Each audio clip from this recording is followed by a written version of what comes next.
Tresna perkebunan Pangalengan kalagatuh ngeplak caina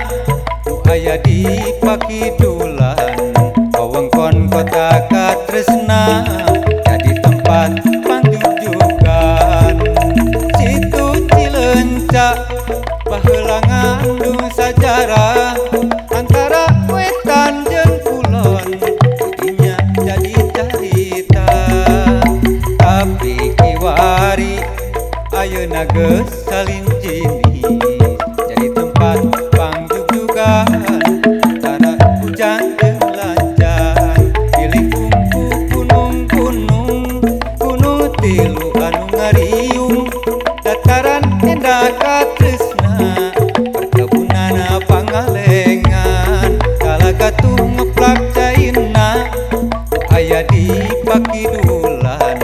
wewengkon kota Katresna jadi tempat pangjugjugan situ Cileunca baheula ngandung sajarah antara wetan jeung kulon didinya jadi carita tapi kiwari ayeuna geus salin jinis jadi tempat pangjugjugan antara hujan jeung lanjang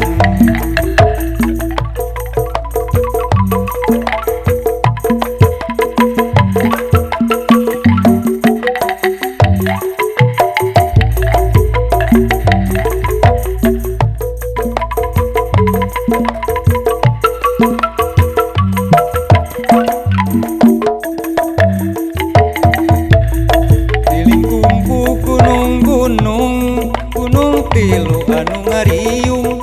dataran endah Katresna perkebunan Pangalengan kalagatuh ngeplak caina aya di Pakidulan wewengkon kota Katresna jadi tempat pangjugjugan situ Cileunca baheula ngandung sajarah antara wetan jeung kulon didinya jadi carita tapi kiwari ayeuna geus salin jinis jadi tempat pangjugjugan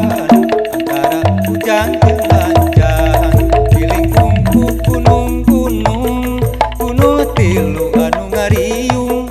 dataran endah Katresna perkebunan Pangalengan kalagatuh ngeplak caina nu aya di Pakidulan wewengkon kota Katresna jadi tempat pangjugjugan situ Cileunca baheula ngandung sajarah antara wetan jeung kulon didinya jadi carita tapi kiwari ayeuna geus salin jinis jadi tempat